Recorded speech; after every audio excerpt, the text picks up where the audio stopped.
Springfield City Club. Thank you all for joining us today. We've got a great topic, a timely topic for us to talk about, which is the upcoming 2026 legislative session for the state of Oregon. And a big thank you to our two legislators who represent Springfield for making time to be here today. We're going to be joined by Representative John Lively and Senator Floyd Prozanski. I'll read a little bit about them and then I'll invite them up to the front. We'll talk about what some of their priorities are for this upcoming session and what they anticipate is really going to rise to the top. And then, like all of our City Club programs, we'll make time for you all to ask questions and be engaged. So I'll stay up here, I'll help facilitate the Q&A, and we'll have time to have a great conversation. So without further ado, Representative John Lively, thank you for being here today. He represents Oregon House District 7. He served in the legislature since 2013, and prior to serving in the legislature, he was mayor of Springfield and worked in economic development in the private sector. And in the legislature, he currently chairs the Climate, Energy, and Environment Committee and serves on committees focused on economic development, small business, and higher education. Senator Floyd Prozanski represents Oregon Senate District 4, which includes parts of Eugene and Springfield, along with surrounding urban and rural areas. He serves as chair of the Senate Judiciary Committee and the Senate Conduct Committee, and he serves on several additional committees and task force focused on public safety and natural resources and human services. And in addition to his legislative committee work, Senator Prozanski participates in a number of statewide commissions and advisory bodies related to criminal justice and legal policy. Please help me welcome our two representatives.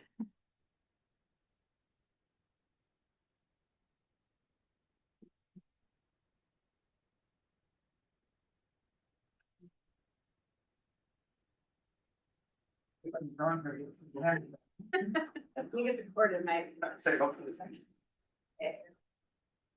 All right, to kick us off, I know that was a very brief introduction of who you are. Could you share a little bit about what your role in the legislature is and what it means to represent as a listener during the legislature?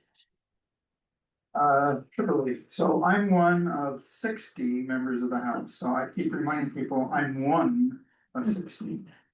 For the majority business we do in the state legislature, it takes 31 votes in the House. So you can imagine I could have the best idea in the world, but if I can't get 31 votes, it doesn't make any difference because that's the way the system works, and I respect that. And since I've been there, this is my 14th year, and I've certainly had occasions that my ideas didn't get through. So that's the way the system works. So my role, since I've been there, is to best do what leadership, in this case, the speaker in most cases, wants me to do. So since I've served in the legislature, it's pretty unusual that every 2 years I've chaired different committees. So rather than chairing one committee the whole time I've been there, or even serving on the same committee, I've chaired different committees. So in 14 years, I've had a lot of different committees I've chaired, and I appreciate that. If the speaker makes those appointments, I've had the opportunity to learn a lot of different things and influence a lot of legislation based on being the chairs of those committees. So the process works through committees. So from my standpoint, it's been great that I can chair those committees and do those things. And as she said, committee I currently chair is Climate, Energy, and Environment. So nice to be here. Thanks, everyone. Floyd Prozanski. So State Senate 4 includes John's House District and also Lisa Fragles. So for those who weren't familiar with it, how our system set up, 2 House seats make up 1 Senate district. And so we have 30 senators, and it takes 16 to pass legislation. I have the honor of serving on the Senate Judiciary Committee. I have served on that committee since I've come into the Senate. Previously, I was in the House in the mid-90s and was at that time was serving in the minority party, but the leadership allowed me to have that opportunity to serve in the judiciary in the House as well. So I've had a lot of opportunities to see the processes as it pertains to our judicial system and judiciary. The other committees that I serve on, and I chair, as I said, the Senate, and so that gives me a lot of opportunity to have significant input as to the legislation we're going to be taking up in that committee. Both judiciary committees on the House and the Senate has more bills assigned to it. Normally, in a regular session, we meet 4 days a week, as most committees only meet 2 days a week. We have 5 individuals that are, I refer to them as Judiciary Council. They're all attorneys and they're assigned to the 2 committees. So we have a pretty large support staff to help us get through the multiple type of issues we deal with. This being a short session, now since 2011, after the voters, when we agreed that we were going to start meeting annually on fixed times, we will be meeting starting next month on the 2nd, which is the first Monday of February, for up to 35 days. That means on March 8th, which is a Sunday, if we're still there over that weekend, we will have to shut down by midnight on that day unless we had 3/5 on both sides saying that we want to continue. And that's never happened.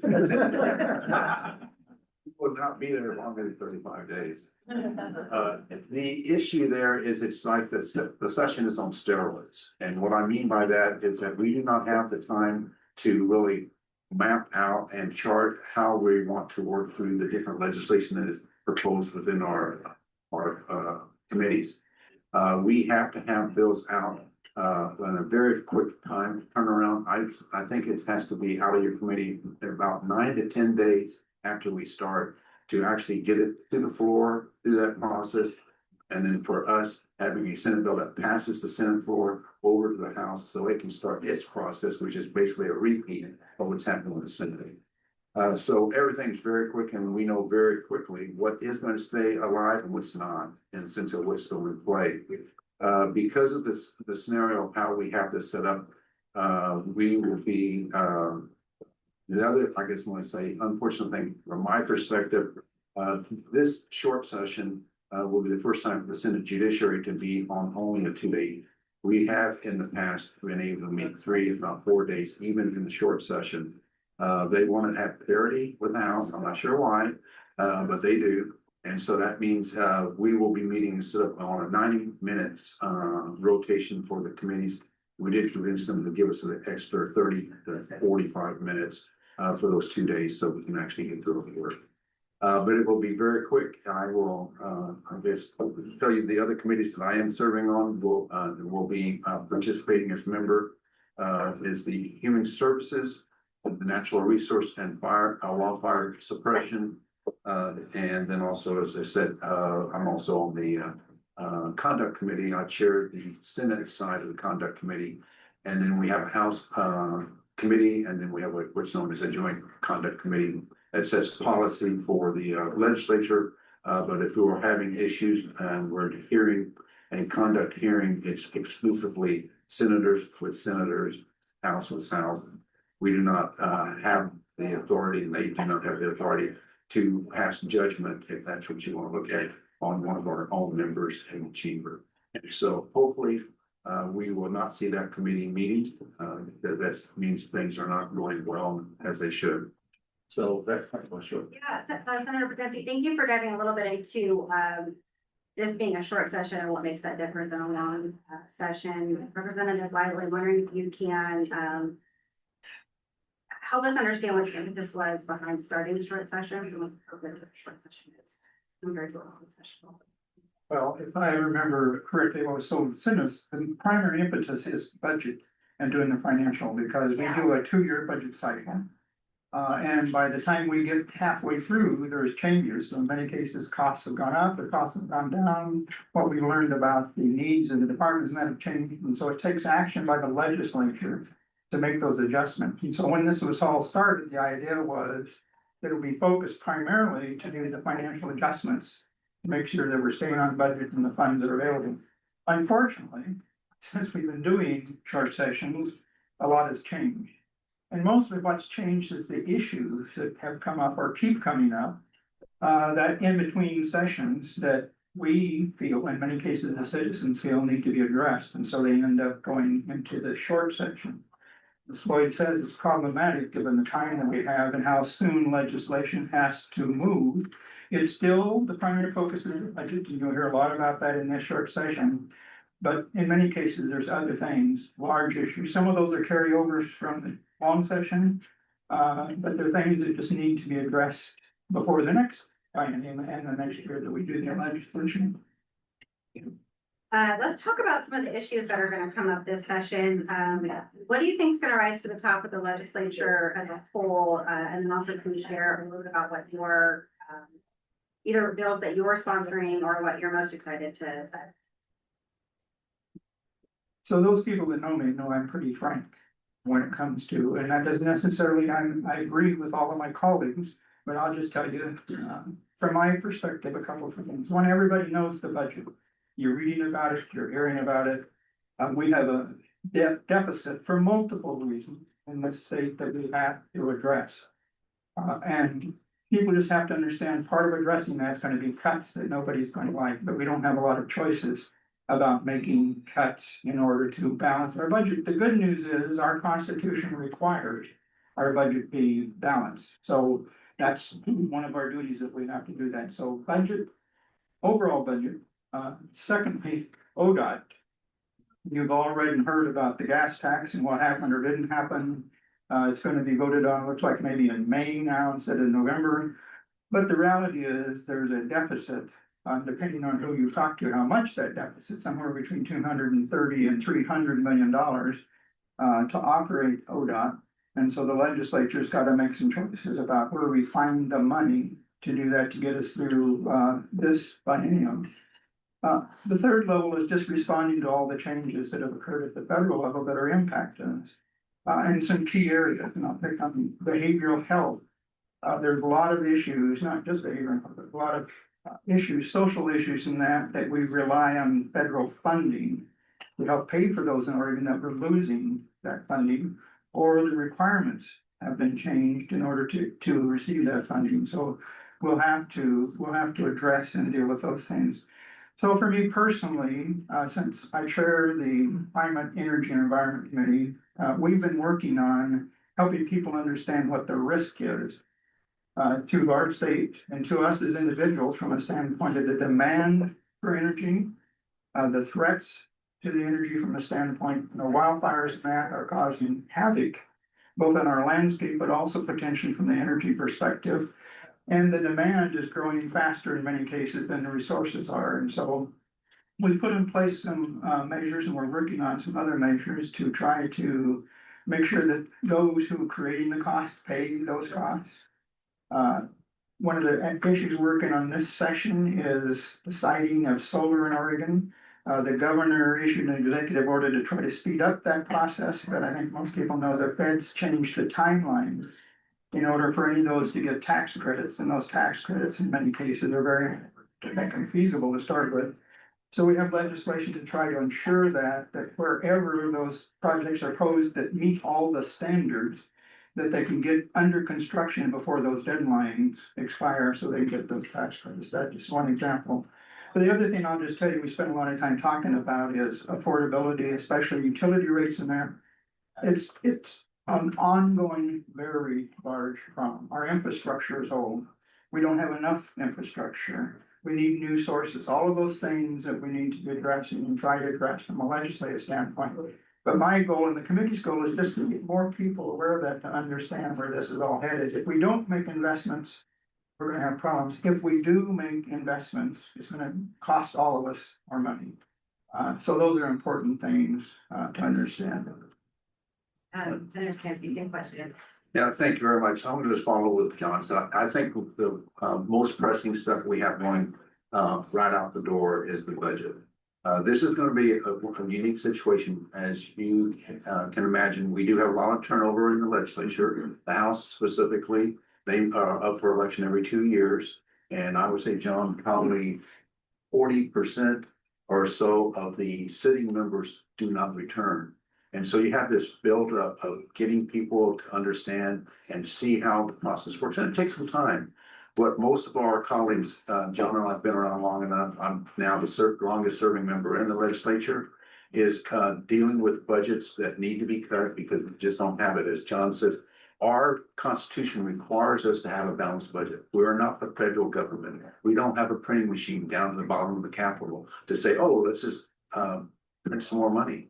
We have to have our budget balanced every 2 years. And so we have some float that we can do during that 2 year period. But as you can imagine, if you wait too long, the cuts become even more drastic. And that's why we're doing what we're doing. This short session, we will be doing a lot of that. And as John also said, that was one of the premises for having a short session. We looked at the model that Washington State has. They meet annually. They meet different times lines than we do. But this is the way it is. But at the same time, I'm not a bean counter. I'm not down in the ways and means. I don't. That's just not my DNA. My DNA is policy. So when you have a lot of people who are not directly engaged in the ways and means process, you don't really want us sitting around idle hands thinking about what we could be doing. And so they allow for, during the short session, we each get 2 bills that we can introduce. And that's a difference from the long session, because currently, I think it's going to change, maybe as soon as this next long session, we have unlimited number of bills we can put in. And some of our colleagues on both sides of the chambers and on the aisles do not have any problem having enough ink, because they have 100+ bills that they're introducing on their own. And so that's one of those things that, so what we will be dealing with is the budget. The other area, I think, is the transportation package. And as John says, it appears at this point, based on legal counsel's opinions, that we will be entertaining moving the referendum that has been the referendum that has been done by the voters from the November date to May. Some people may ask, why are you going to do that? Number one, we need to know what the answer is. I'm going to tell you, I think we already know what the answer is.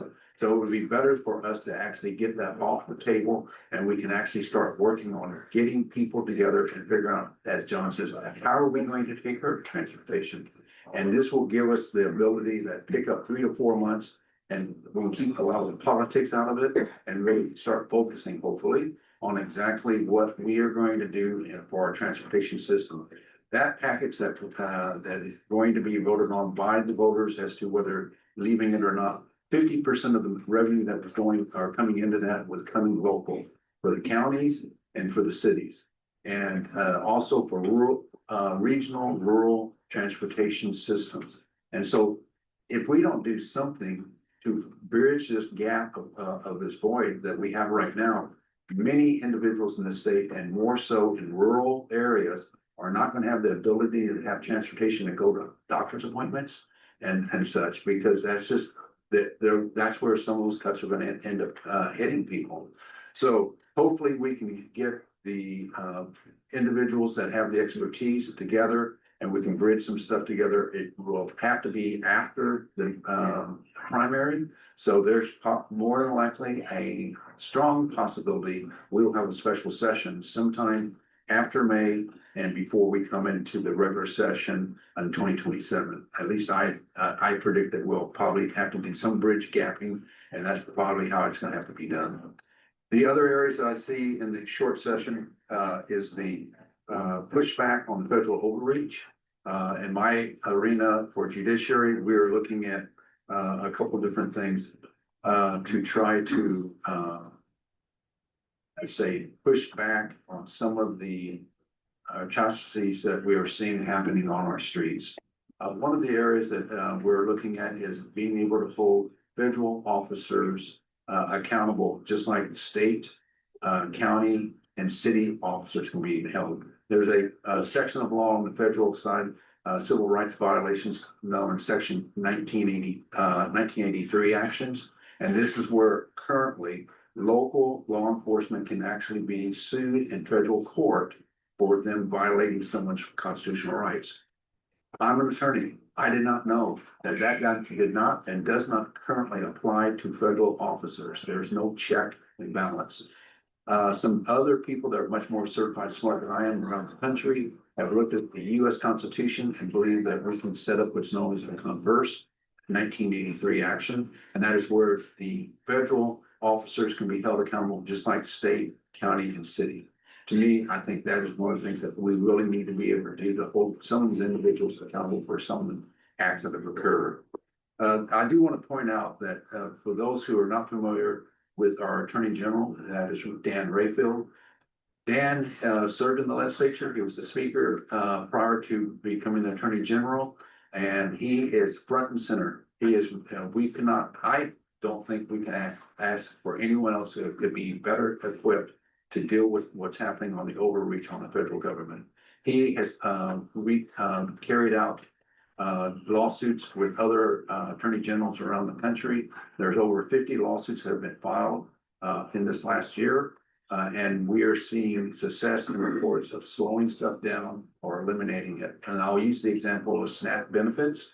If you remember back in November, there was a situation as to whether the states were going to get their allotted already guaranteed amounts to come into the state for those individuals on the SNAP program. And the courts ruled, yes, that money should be released because it's already been dedicated, committed to go forward. Fortunately, we had people in Salem or Portland where they were at. As soon as they said it was available, they loaded everyone's SNAP cards here in Oregon. So we got that money to them and it was dispersed.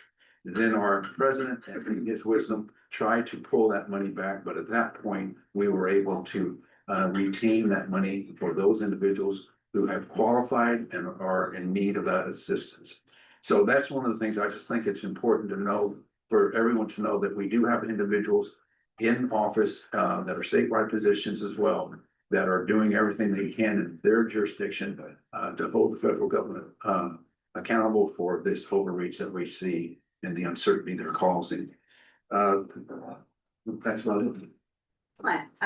Before we move on to involvement, are there any bills in particular that either of you have been working on?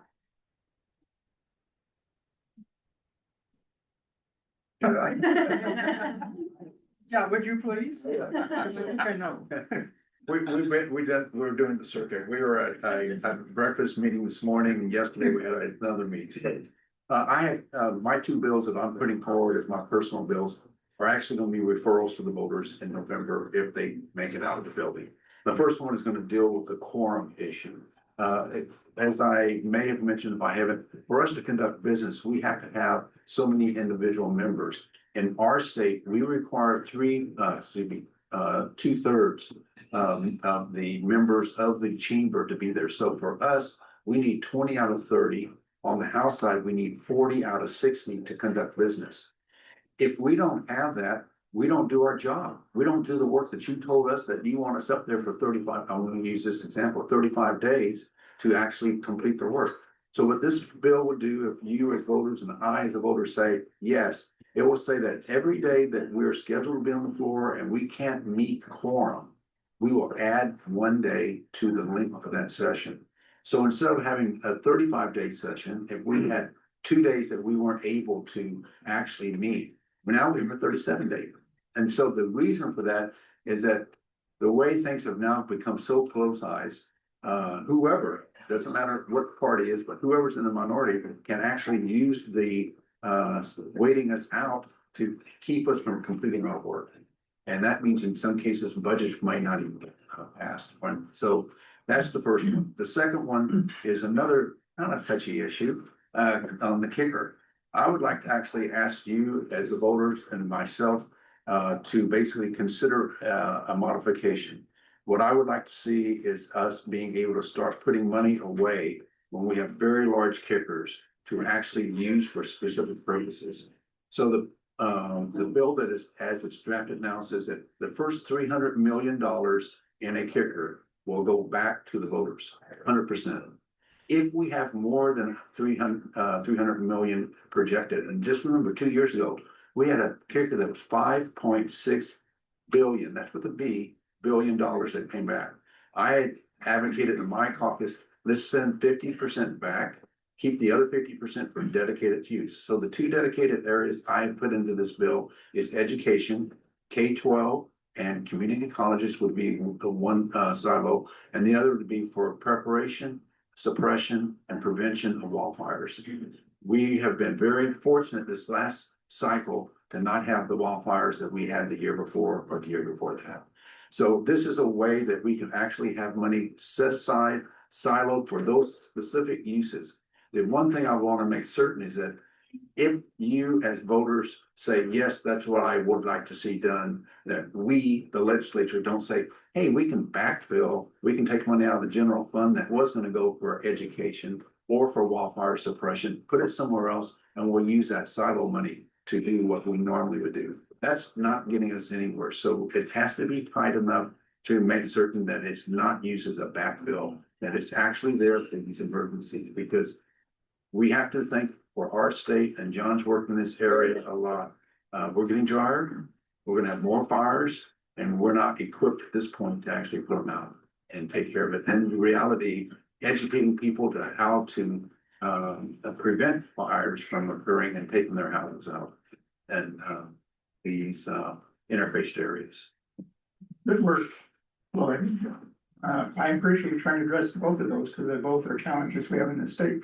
So I have one personal bill, which has to do with how utilities are allowed to spread costs. And this is driven by not just wildfires, it's driven by needs for transmission investments and all kinds of things. In many cases, what happens now, they make the investment and you start paying for it next year. They have no way to spread those costs over. And so it's a bill that we're working on with PGE particularly, but could apply to all, that allows them to do some bonding over a long time and pay those costs down gradually. They don't have to pay them all right now in order to minimize how much rates go up at any given time. It's the beginning of the conversation, whether we'll get it through or not, but that's one of the areas we have to address when we talk again about utility rates. Another bill that I worked on last time that decided to introduce as a committee bill has to do with consumer protection and solar installation. Many people are trying to have the solar installed on their homes, which is great. We're encouraging that, but there are out-of-state companies that are coming in and in many cases going door to door and that, trying to convince people that them install it. In some cases, they're not following the rules, and we're finding consumers ending up with a big bill on solar that doesn't work, or the bill is bigger than that. And so this legislation would put sidebars around what's required of the contractors coming from outside. We're working with the solar installers that are in this state. We're working with utilities in that. I think we have a very good bill and has a pretty good chance to pass, but it'll put out there protections for the consumer. So those that want to have solar installed, whether it's an out-of-state contractor or in-state, know what the contract has to read, what the provisions are and the protections they have. So those are the two things primarily I'm working on. Thank you both. Before we open it up for Q&A, can you share a little bit about how citizens can participate in the process? So there's several ways. One, you can come to Salem during public hearings, and I know that's not always possible. It's easier in the long session, just simply because there's time to be able to do that. But now, after having gone through COVID, we have many ways you can participate, provide input in that online through virtual meetings. Even if you don't want to participate in the meeting, you can submit written testimony using the Oregon Legislative Information System. Heaven's sake, after 40 years, you think I'd know. So you can submit it online, any of the testimony, and it all becomes part of the public record. You can contact our offices by email, by phone. Again, in many cases, I have constituents when we're in, saying, "I'll come by and do it." So there's multiple ways that you can participate in the process to provide your input, to ask questions. Both of us spend a lot of time dealing with constituent issues, trying to help people get issues resolved in both the state and the local communities, and that's what the staff work on. But it's become, since I've been in the legislature, become easier given the opportunity we have virtual, and then if you have access to a computer and can utilize it, then there's all kinds of ways you can keep up with what's going on, submit testimony, provide questions. And the other thing I would just say, get involved in elections. Very important in this elections office, and so it's important, whichever side you're on, what you want to do is to help get people elected that have an approach that you agree with, others agree with, and that serve in the legislature. Floyd made the comment about the turnover in the House. It's tremendous since I've been there, since 2012. In 2013, when I started the session, there's 2 of us left that started in 2013. 2 out of 60. That's an incredible turnover, even though it's been 14 years. In this past session, we had 11 in the House, 11 Democrat new members that started. And before that, there were almost 20. So there's more than half of the House has served less than 2 terms. So that creates problems in itself. So I just encourage people, get involved in elections, help candidates, understand the issues, so be ready to support whenever needed.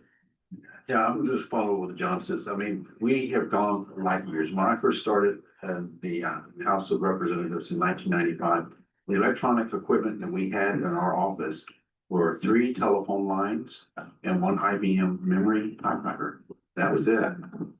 And now we have a complete information system, and it is something that really makes it I think the Oregon way. As we all know, we have a very large state, and for people to have to drive to say to give testimony, and because of the number of people who might want to be giving testimony on a very controversial bill, we say you have 2 minutes to say what you want to say.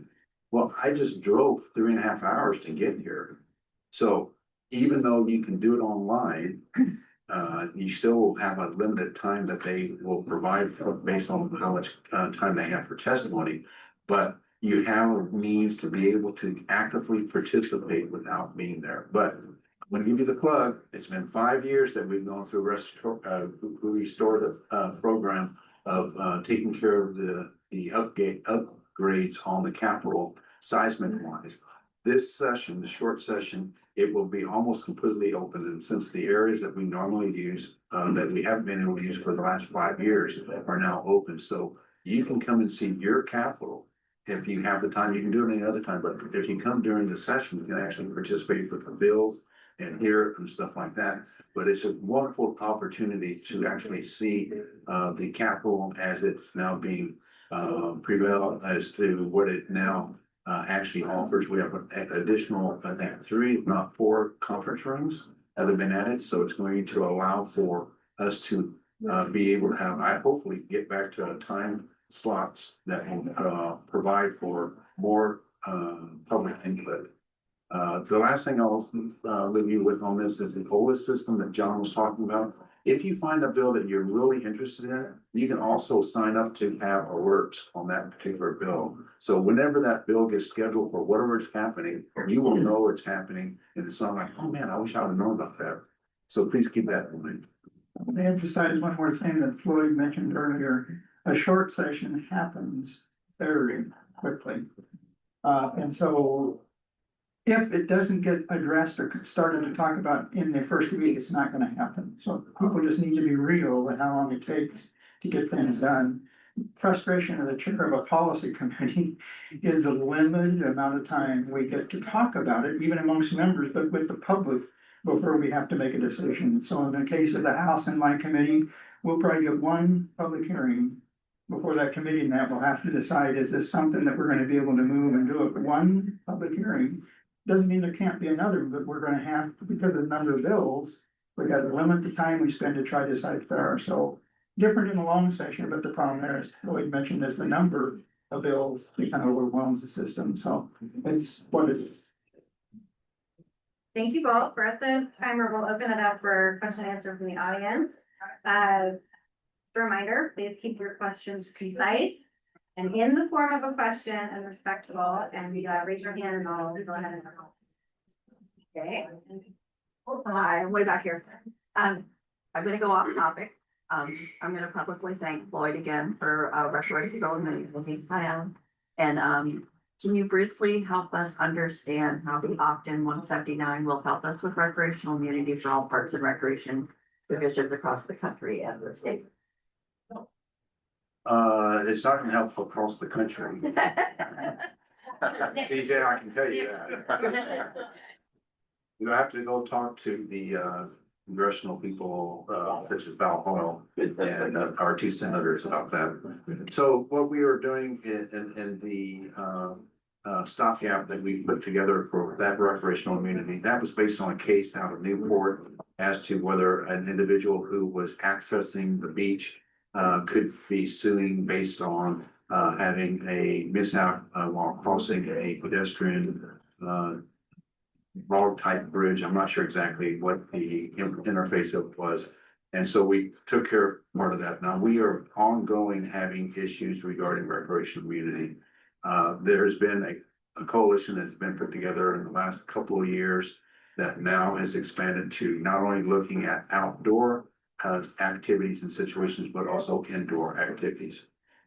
This is an area that is extremely complex.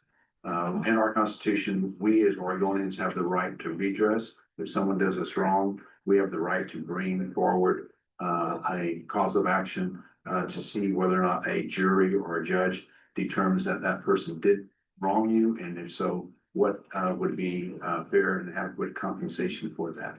So when you start looking at some of the suggestions that are out there now, is giving businesses, organizations, nonprofits, whatever it may be, immunity from having certain type of lawsuits filed. I'm going to tell you, I don't see us dealing with the full gamut in the short session. We are looking at very high risk areas. Specifically, when this first issue really started, probably about 6 years ago, it was around the ski industry. And so I've had a work group meeting around this area and issues, and I expect that we will be trying to address that portion of the issues that we do. One of the things, framework for me, is let's get whatever we're going to do right, hopefully the first time, and then use that as a model or a guide, and then have the legislature make decisions, because it's going to be one of those scenarios that if you are giving waivers, you're telling to your constituents, you have no right to get redress because we've have given immunity to organizations, businesses, whatever it may be. So I think it's going to be a slower process than what some people want, but I've always tried to be very deliberative in the way we handle this, and not to, I guess I'm going to say, throw pasta up against the wall to see what sticks. I'd rather have a little bit more continuity, and I do believe that we'll need to continue to have broader, larger discussions after the short session.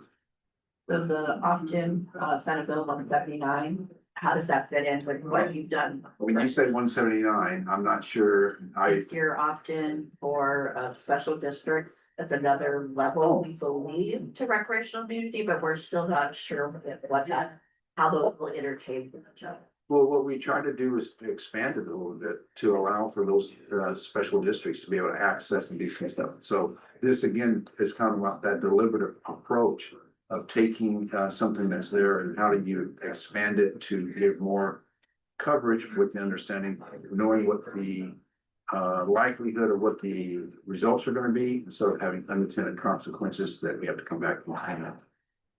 Thank you. Yeah. Transportation funding follow-up question.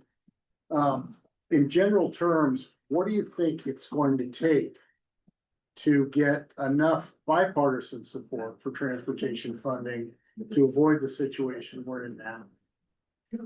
So having served on the Joint Transportation Committee in 2017, which was the last one we were successful, it has become more complicated. So what we did in 2017, what we, the whole group of people did in order to get bipartisan support, is we agreed to fund projects as part of that bill. That's not always been the case.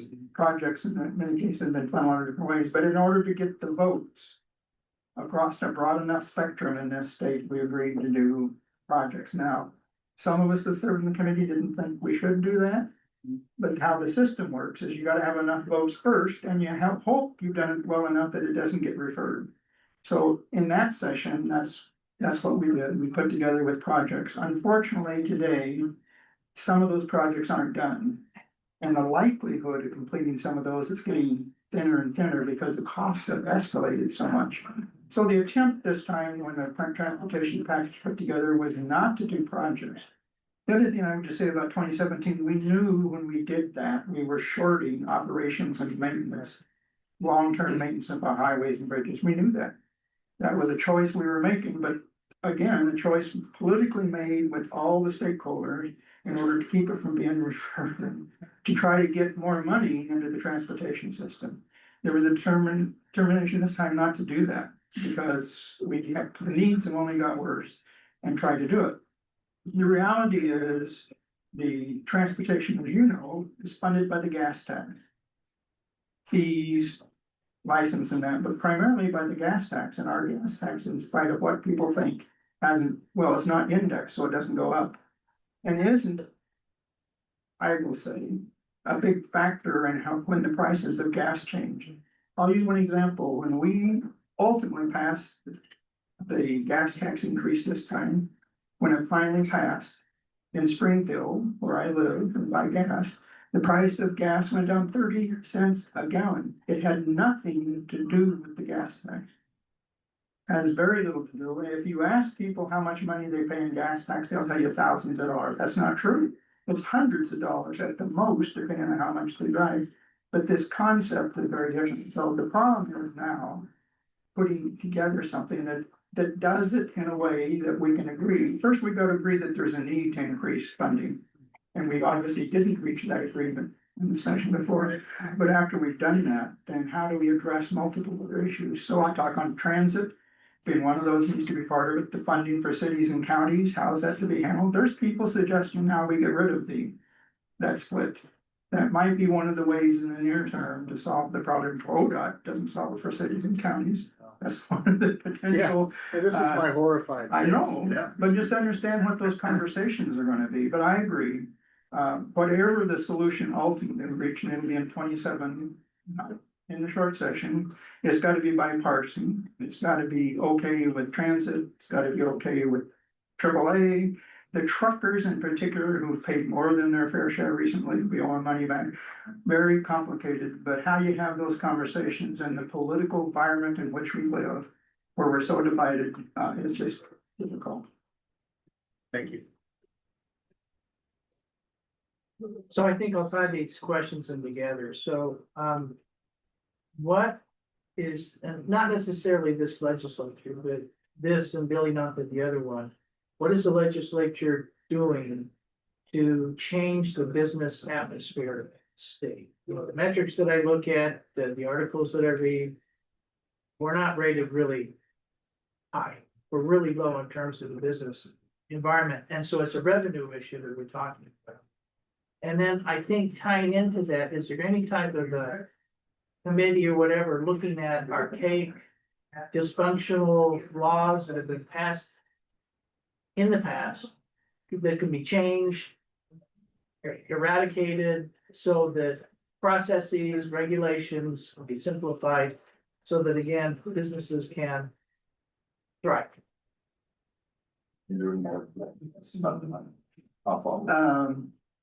A couple things, I guess, regarding to that.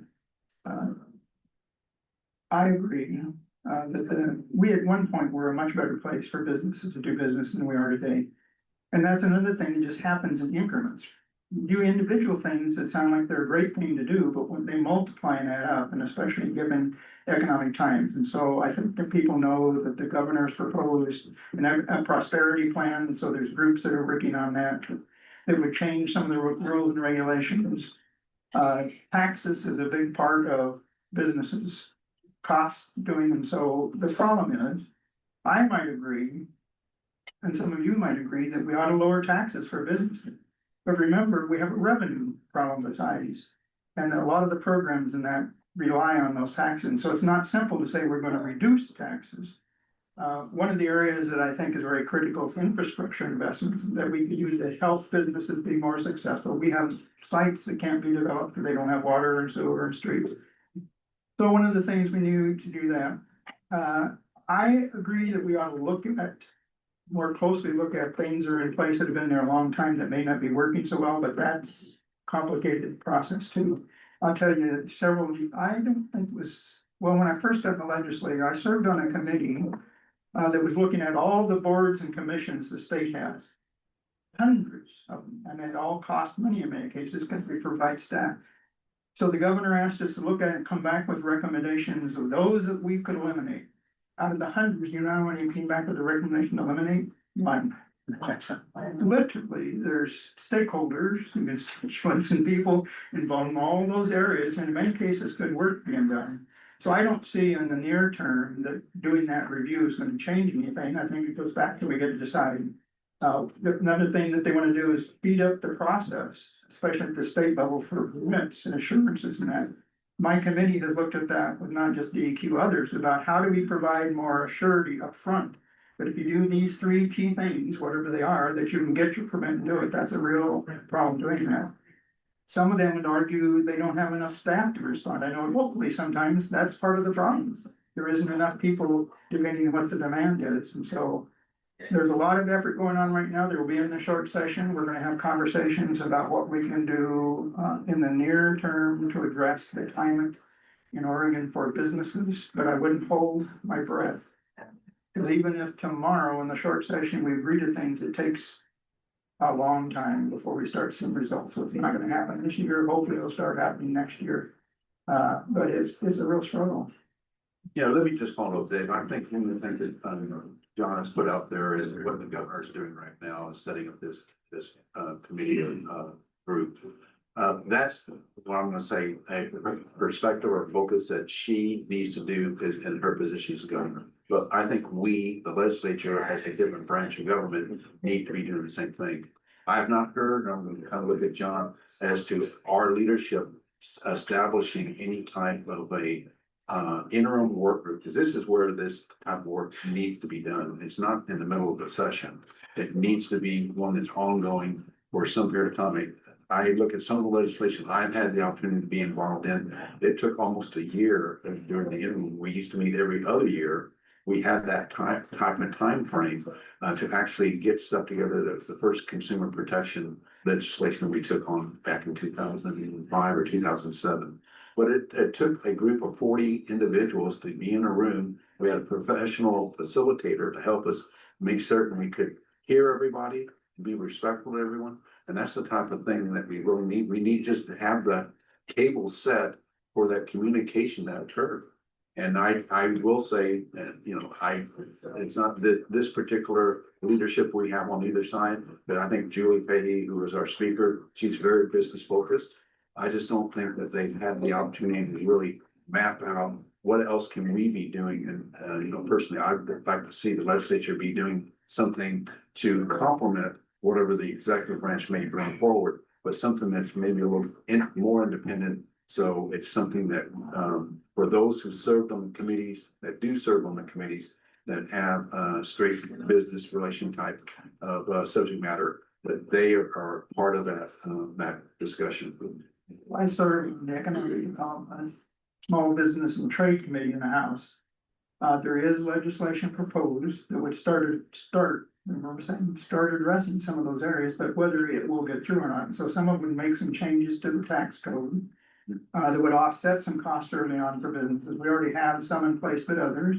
Some of them, again, would address industrial sites or commercial sites that need investments in that from a standpoint of infrastructure. Those are part of some packages that are put together, plus with the governor's proposal. When you go back to it, the short session, we have limited time, and what Floyd suggested, there needs to be a broader look at some of these things we can do. It won't happen in the short session in November, so we're going to get out in March. This is an election year. One of the reasons I'm getting out, I'm tired of running for office, tired of raising the money to do those things. It's an election year, so what do you think is going to happen between the time we get out in November?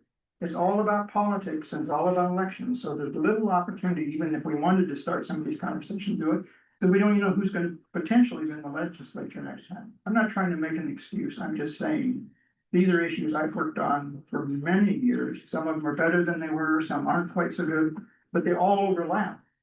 Funding for education. Floyd mentioned one of his proposals that deals with the kicker and helping K through 12 and community colleges. A huge need.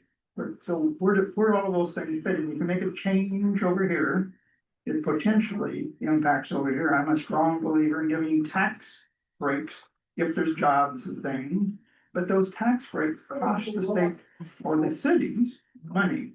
So all of those things in consideration, we have to do it better than what we're doing it, but unfortunately it won't happen as quick as any of us wanted to.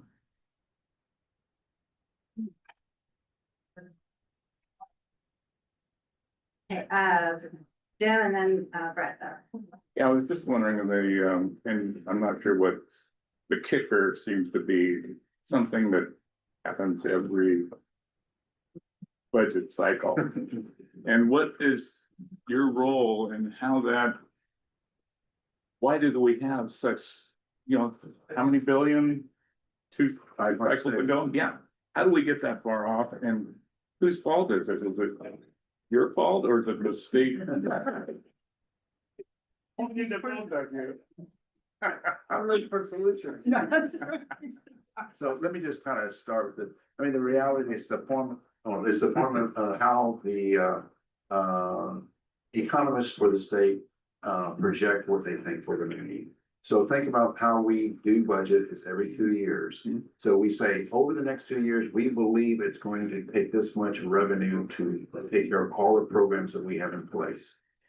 And so when you start with that, and then you have something in the economy that changes things, and it can be one individual in Oregon who has a lot of zeros after their name, that they do something for their personal wealth that can shift that off.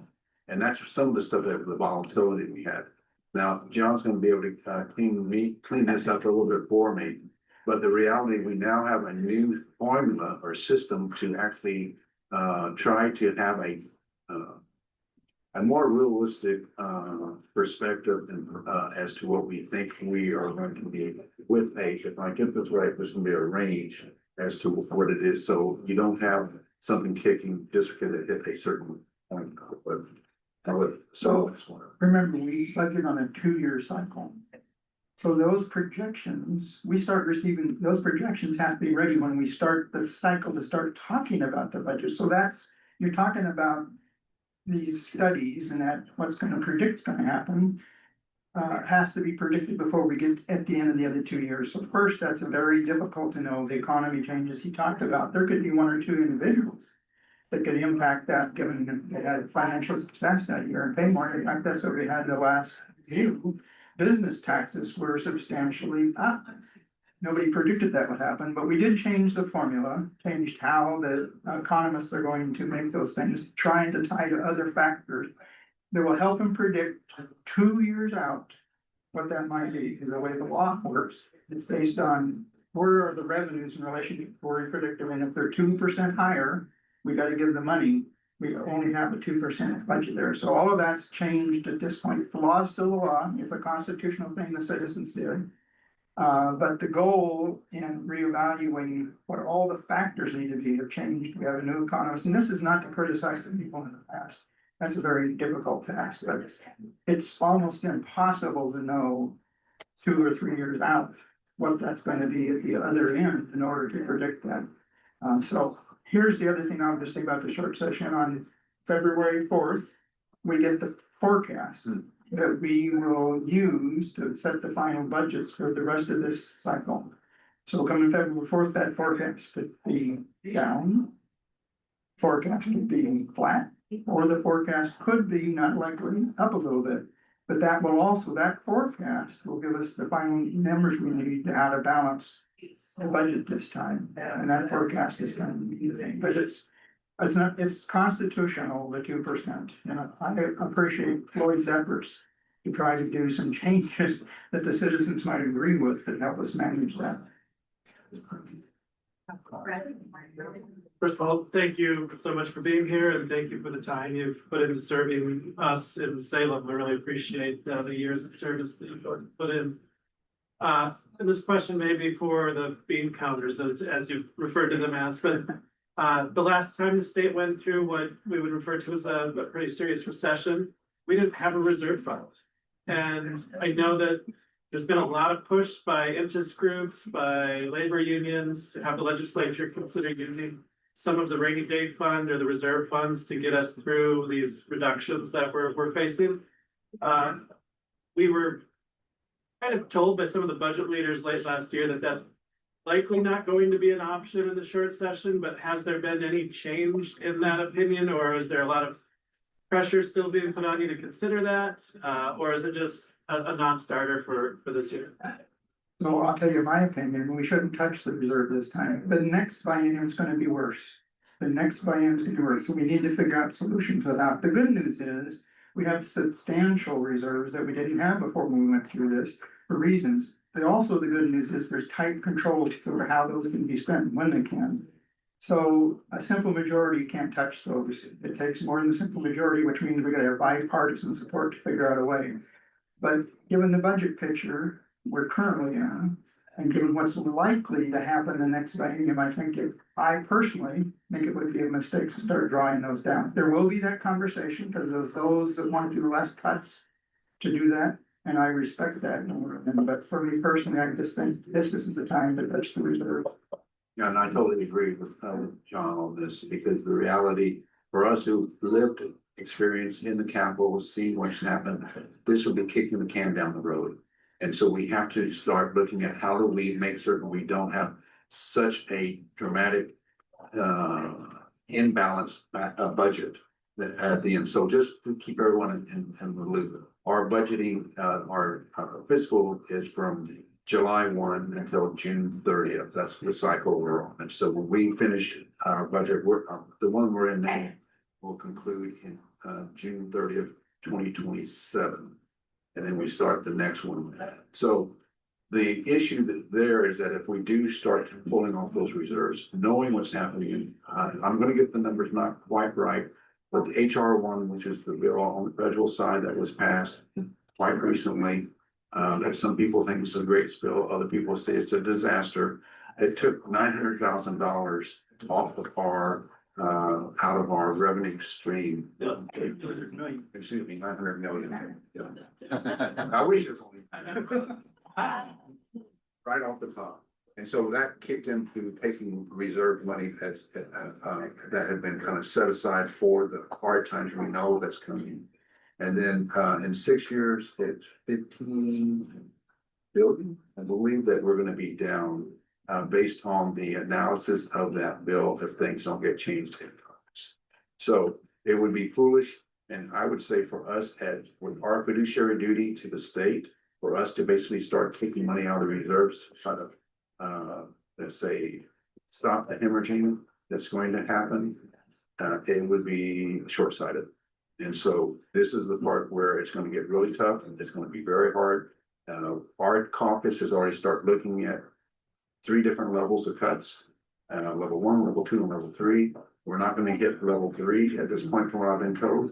But when you look at those numbers and you look at the programs that are going to be impacted, it's going to be pretty significant, even though you try to triage ones that are, let's say, more impactful, you're still going to get it. We are coming up on time. I want to give the last, a really quick question. Yeah, or I could just do any piece number. Okay, I'll leave you with the last word. If there's one thing that you want this group to walk away remembering from today about the upcoming session. I hope that you participate. I hope that you follow what we're doing, whether in the building or through the OLA system, and watching what we're doing, because I think it's very fascinating for individuals that I've talked to who have taken the time and to actually participate more than just voting, to see the complexity of what we're dealing with. I will say, I think all my colleagues, all 89 others, are coming to Salem to do what they feel is best. I don't really believe there's people there trying to cause a complete meltdown of the system.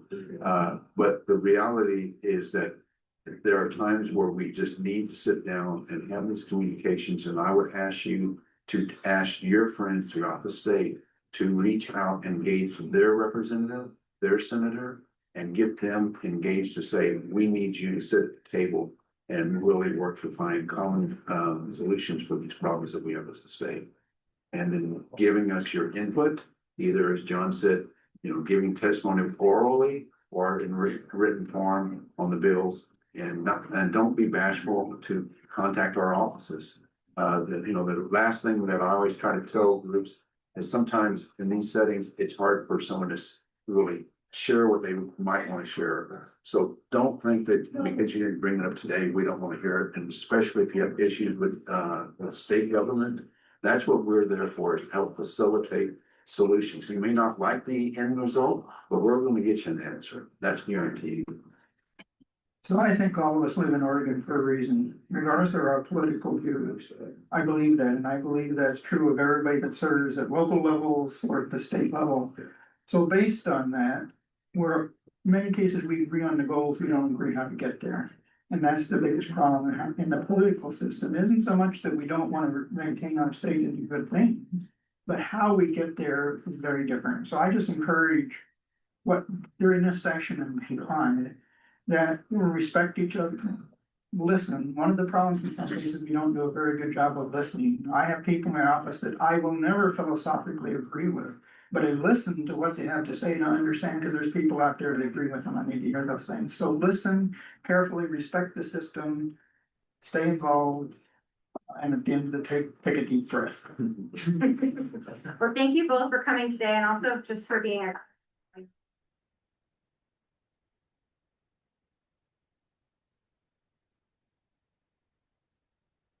we will be back here February 5th. Another program, I believe is on cybersecurity, but keep an eye out on your emails for more information. Okay. You know the name and,